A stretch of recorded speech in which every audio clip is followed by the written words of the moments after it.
This channel does not promote any violent, harmful, or illegal activities. All content provided by this channel is meant for an educational purpose only. Top quality और consistent performance के लिए सिर्फ silver pump नाम याद रखना। ওয়াকফ বিলের বিরোধিতায় সিদ্দিকুল্লাহ চৌধুরীর ডাকে, তৃণমূল কংগ্রেসের নেতার ডাকে এবং তৃণমূল কংগ্রেসের আশকারায় যে আন্দোলন হয়েছে এবং এখনো চলছে হিংসাত্মক আন্দোলন, এবং সেই আন্দোলনের সময় কলকাতাতে একটি গাড়ি থেকে, যে গাড়িতে রামনবমীর এবং ভগবান রামচন্দ্রের ছবি দেওয়া পতাকা ছিল, সেই পতাকা খুলে ফেলা হয়েছিল।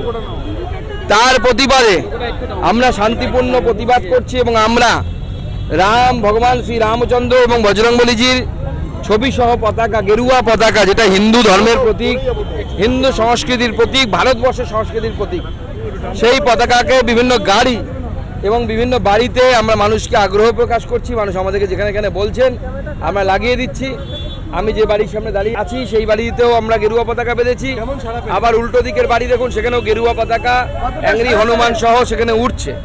মানুষের অভূতপূর্ব সারা, মানুষ বুঝতে পেরেছে যে এই সরকার এইভাবে যদি চলে তাহলে আগামী দিনে পশ্চিম বাংলাদেশ তৈরি হয়ে যাবে, ঠিক যা বর্তমানে মুর্শিদাবাদ জেলার অবস্থা হয়েছে। মুর্শিদাবাদে যে বেলাগাম যে আন্দোলন চলছে, যে সংশোধিত ওয়াকফ বিলের প্রতিবাদে, এই আন্দোলন রাজ্যে ছড়িয়ে যাচ্ছে।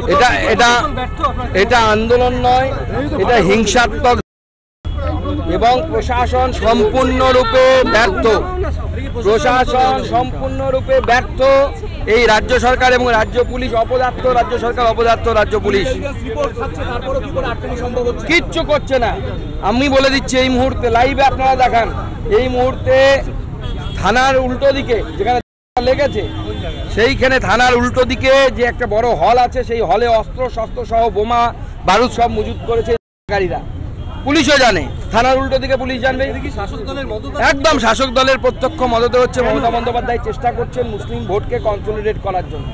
যেহেতু পশ্চিমবঙ্গে বিগত দিনে দেখা গেছে মুসলিমরা ধর্মীয়ভাবে একত্রিত হয়ে পোলারাইজড হয়ে ভোট করে, হিন্দুরা করে না। এটা হিন্দুদের দুর্বলতা মনে করি আমরা, এবং সেই জন্য মুসলিম তোষণের জন্য তাদেরকে দুধেল গায়ে বলা হয়েছে মমতা ব্যানার্জি দ্বারা। এবং সেদিন সিদ্দিকুল্লাহ চৌধুরী, যিনি একজন পশ্চিমবঙ্গের মন্ত্রী, তৃণমূল কংগ্রেসের নেতা, তার উপস্থিতিতে যেভাবে হিন্দু ধর্মের প্রতীক খুলে ফেলা হলো, মমতা বন্দ্যোপাধ্যায় ফোন করে তার জন্য শাবাশি দিলেন।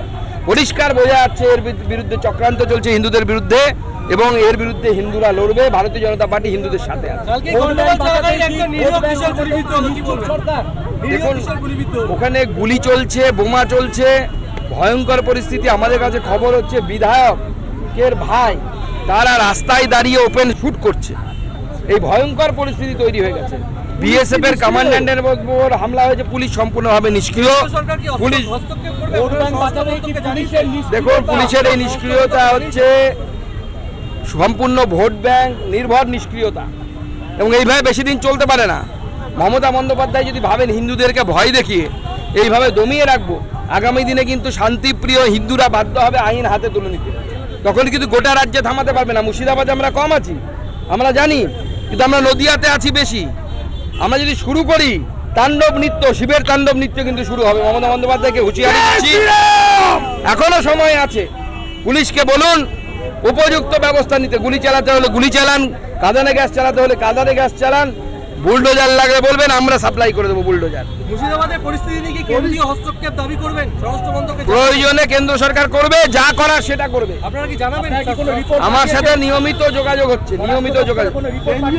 স্বরাষ্ট্র দপ্তরে এখন রিপোর্টের থেকে আমাদের ভারবাল রিপোর্টের বেশি প্রয়োজন, এবং আমরা গতকাল কথা বলে আগ্রহ করেছিলাম মাননীয় গৃহমন্ত্রী জিকে যে বিএসএফ নামান। বিএসএফ নেমেছে তাদের এখতিয়ারভুক্ত জায়গায়, কিন্তু আপনারা জানেন কেন্দ্রীয় বাহিনী নিজে নিজেই নামতে পারে না যতক্ষণ না পর্যন্ত রাজ্য সরকার চাইছে।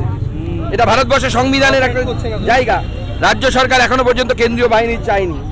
রাজ্য সরকার কেন্দ্রীয় বাহিনী চাক, কয়েক ঘন্টার মধ্যে কেন্দ্রীয় বাহিনী পৌঁছে পুরো ঠান্ডা করে দেবে। এদের ওষুধ আমরা জানি। আমরা চাওয়ার অধিকারী তো নই, আমরা তো চাইছি রাজ্য সরকার কেন্দ্র সরকারের কাছে বলুক কেন্দ্রীয় বাহিনী নামান। রাজ্য মমতা বন্দ্যোপাধ্যায়ের সেই এখতিয়ার আছে, সুকান্ত মজুমদার, শুভেন্দু অধিকারী, দিলীপ ঘোষ, এদের সেই এখতিয়ার নেই কেন্দ্রের কাছে চাপার।